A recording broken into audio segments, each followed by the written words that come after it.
नीरज भाई विषय खोल लेता हूं आपसे, फिर उसके बाद एक एक कर सबके पास चले जाएंगे। नीरज भाई, अगर आप देखें, एक बड़ा सवाल, जैसे ही कोई घटना हो जाती है तो पुलिस के ऊपर बहुत सारे सवाल खड़े हो जाते हैं। होने भी चाहिए, क्योंकि पहली जिम्मेदारी पुलिस की बनती है। लेकिन अगर जगह जगह बार, जगह जगह दुकानें होंगी, नाइट क्लब चलेंगे, तो कितनी जगह पुलिस जाकर सारी चीजें देखेंगे। बहुत सारे बार, बहुत सारे नाइट क्लब ऐसे हैं, पार्किंग की व्यवस्था ही नहीं है। तो ऐसे में क्या केवल ये कह देना कि जिम्मेदार केवल और केवल पुलिस है, तो क्या सवाल नहीं खड़े होंगे कि आखिर पुलिस कितनी जगह जाएगी। यहां पर कुछ अपराध ऐसे हुए हैं, आप देखेंगे कि वो नाइट क्लब के झगड़े जरूर रहे हैं।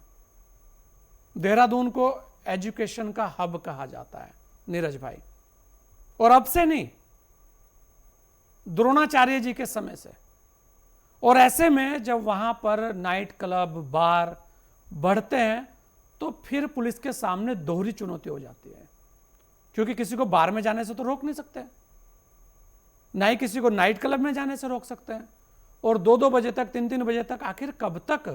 तो ये जो चीजें हैं, इससे लेकर आप क्या सोचते हैं नीरज भाई?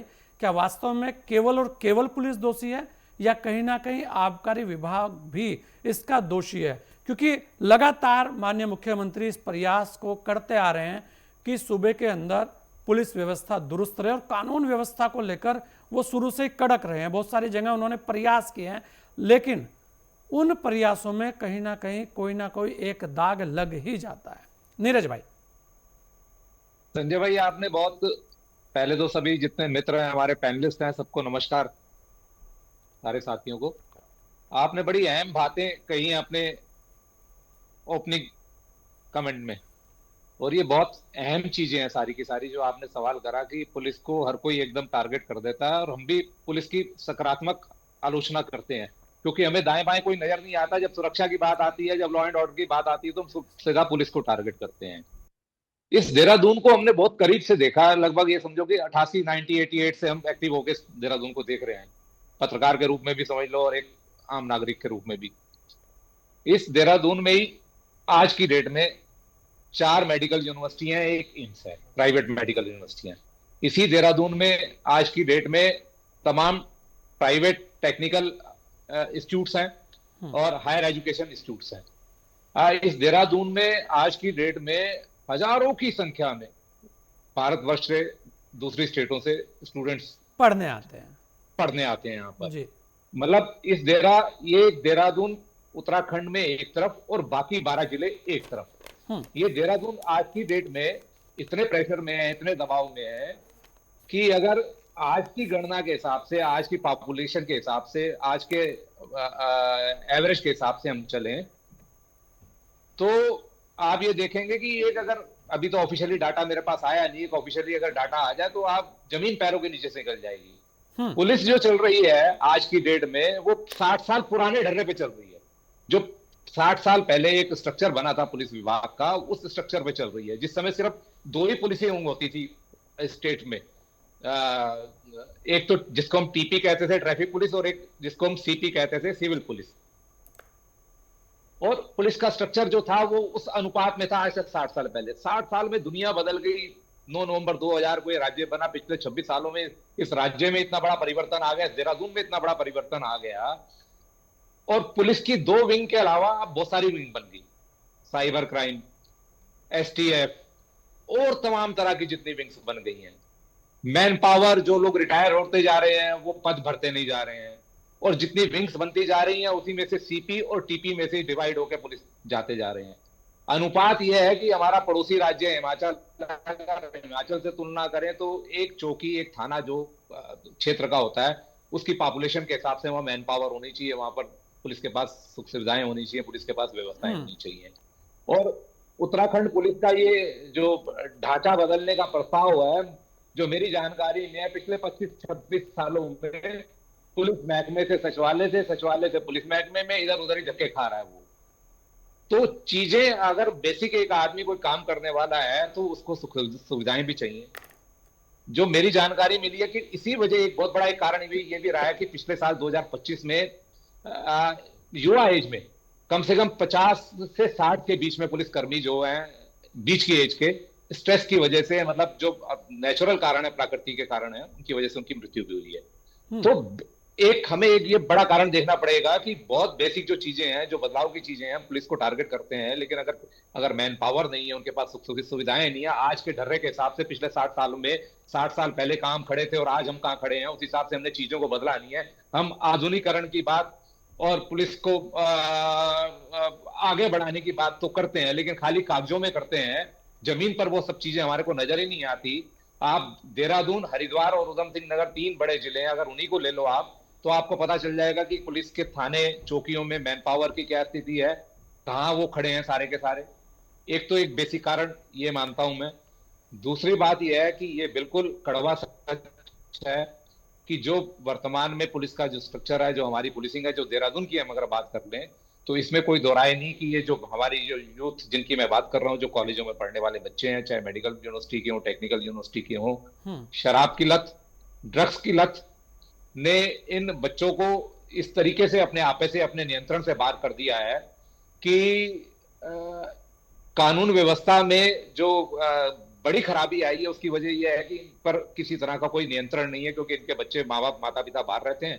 और मतलब यहाँ आप ये पर देखें नीरज भाई, मैं व्यवस्थाएं देख रहा था कि वहाँ पर जिस तरीके से क्लब, नाइट क्लब बनने शुरू हुए हैं, और आप अगर आसपास की स्थितियों को देखें तो हमारा जो पूरा का पूरा देहरादून है, उसके पूरे आसपास के गणित को देखें तो दिल्ली के अंदर तो है नाइट क्लब्स, दिल्ली पुलिस भी वहाँ पर लगातार सक्रिय रहती है, लेकिन उसके बाद की स्थिति, आप नोएडा क्रॉस करने के बाद आदमी को लगता है कि भाई देहरादून सेफ लगता है उसको। तो ऐसे में जो क्राउड है वो झगड़े का कारण लगातार रहा है। इसमें भी आप देखेंगे कि ठीक है, एक चुनौती तो थी, एक समस्या थी कि भाई आपने चेकिंग करते वक्त ये नहीं देखा कि गाड़ी के अंदर हथियार कहाँ से आए, ये एक बड़ी बात थी। लेकिन अगर बार और नाइट क्लब ये रातों को चल रहे हैं और लोग जा रहे हैं, तो उसमें पुलिस क्या करेगी? वो तो मंशा तो भाप नहीं सकती कि अंदर झगड़ा करके आए और बाहर आपने गोलियां चला दी। ये एक बड़ी चुनौती है। तो कहीं ना कहीं आबकारी विभाग को भी इस पे सख्त कदम उठाने होंगे कि भाई आप लाइसेंसिंग की जो प्रक्रिया है, कहीं तो अंकुश लगाएंगे। गोस्वामी जी, एक बड़ी अहम बात आपने कही है। जितने भी बारों को लाइसेंस निर्गत होते हैं, शराब की दुकानों को जो लाइसेंस निर्गत होते हैं, बिल्कुल कंडीशनल जारी होते हैं। और पार्किंग नहीं है। जो सारे मानक उसमें रखे रहते हैं, सारे मानक होते हैं, सारे नॉर्म्स होते हैं कि किस कंडीशन पे आपको लाइसेंस दिया जाए। और सबसे बड़ी बात उसमें अहम बात होती है टाइमिंग की, कि सवेरे 11 बजे से लेकर रात 10 बजे तक। यहाँ पर एक्साइज डिपार्टमेंट तो कहीं दूर दूर तक नजर ही नहीं आता है। जो आपने आबकारी विभाग की बात करी, इसलिए हम पुलिस को टारगेट करते हैं। ये एक सारे विभागों का एक आपसी कोऑर्डिनेशन और सबकी सामूहिक एक जिम्मेदारी है, जिला प्रशासन की, पुलिस की और आबकारी विभाग की। आप कोई अगर 11 बजे कोई क्लब बंद होना है और रात को 3 बजे तक वो चल रहा है, तो उसके लिए कौन जिम्मेदार है? एक्साइज डिपार्टमेंट ने लाइसेंस जारी किया ना, कौन जिम्मेदार है? आपने जो साइनिंग अथॉरिटी है, उसकी जवाबदेही तय नहीं होगी। उसके बाद जिला प्रशासन की भी जवाबदेही है, उसके बाद पुलिस की भी तय है। अभी आपने देखा हमारे जो डीएम है सवीन बंसल, इसी बात को लेकर जब वो आए थे पिछले साल, तो उन्होंने यहाँ 3-4 क्लब ऐसे हैं जब उनको शिकायतें मिली, सोसाइटीज की मिली कि साहब यहाँ दो सभ्य क्षेत्र साथ में लगते हैं और यहाँ 2-2, 3-3 बजे तक जो है क्लबों में शोर शराबा होता है और लोग जो है उन्होंने पूरा वातावरण खराब कर रखा है। जबकि टाइमिंग 11 बजे की है, लेकिन यहाँ 3 बजे तक है। प्रभावशाली लोगों का क्लब है, कोई कार्रवाई करते नहीं। 10 लोग सूचना भी देते हैं पुलिस को, प्रशासन को करते हैं, लेकिन कोई कार्रवाई होती नहीं। उन्होंने 2 क्लबों को जो है सील किया।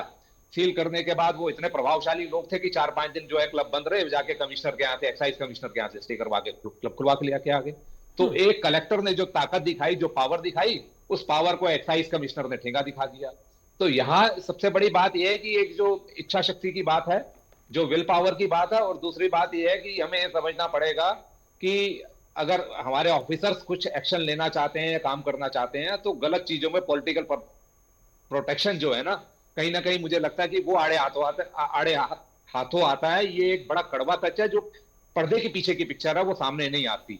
तो इसमें जवाबदेही पुलिस की है, इसमें कोई दो राय नहीं। और पिछले समय से मैं काफी समय से देख रहा हूं कि पुलिस के इकबाल को हमारे जो अपराधी हैं या जो चुनौती देते नजर आ रहे हैं, वो इकबाल को चुनौती दे रहे हैं, खुलेआम चुनौती दे रहे हैं। पुलिस को भी सख्त होना पड़ेगा, क्योंकि पुलिस उस तरह से चौराहों पे, चौक पे और जो ये बार हैं, क्लब हैं, हमने देखा यूपी के जमाने में, और जब राज्य आगे बढ़ रहा था तो पुलिसिंग जब होती थी क्षेत्रों के अंदर तो लोगों में बड़ा भय रहता था, खौफ रहता था। हमारे को भी, हम निकलते थे घर से बाहर शाम को 9 बजे 9:30 बजे, देखते थे कि अगले चौक पे 6 पुलिस वाले खड़े हुए हैं, तो मन में सही भी होते थे तब भी एक घबराहट सी होती है, आज पुलिस खड़ी हुई है। तो वो पुलिसिंग उस तरह से पुलिसिंग नहीं हो पा रही। पुलिसिंग में बहुत सुधार की गुंजाइश है, इसमें कोई दो राय नहीं है, लेकिन साथ में पुलिस को सुसज्जित भी करना पड़ेगा, उसको उसको जो चीजें टेक्निकली स्ट्रॉन्ग चाहिए। भी करना पड़ेगा, क्योंकि यहाँ सवाल यही बहुत सारे हैं कि आखिर खाली अकेला दोष पुलिस को दे दें, संसाधनों की बात भी होनी चाहिए। और वर्तमान में जिस तेजी से देश बदल रहा है उस तेजी से पुलिस को भी बदलना चाहिए, वहाँ पर बहुत सारे अभी आवश्यकता है।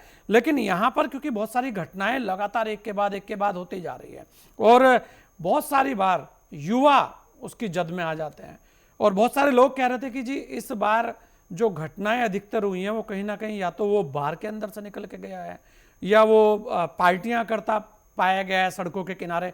ऐसी बहुत सारे लोगों ने शिकायतें की हैं कि ये देखिए सड़क के किनारे यहाँ पे शराब पी जा रही है, इस तरीके की चीज़ें हुई हैं, लोगों ने ऑब्जेक्शन किया है। और अभी मैं देख रहा था कि एक चिट्ठी खुद सांसद जी हैं जो नैनीताल से, अजय भट्ट जी, उन्होंने भी लिखी है, शराब को लेकर ही लिखी है उन्होंने भी कि भाई ये डिपार्टमेंटल स्टोर में या इस तरीके की जो चीज़ें हैं उसको आप मत कीजिए यहाँ पर। तो ये दिखाता है कि कहीं ना कहीं उसे लेकर समस्या तो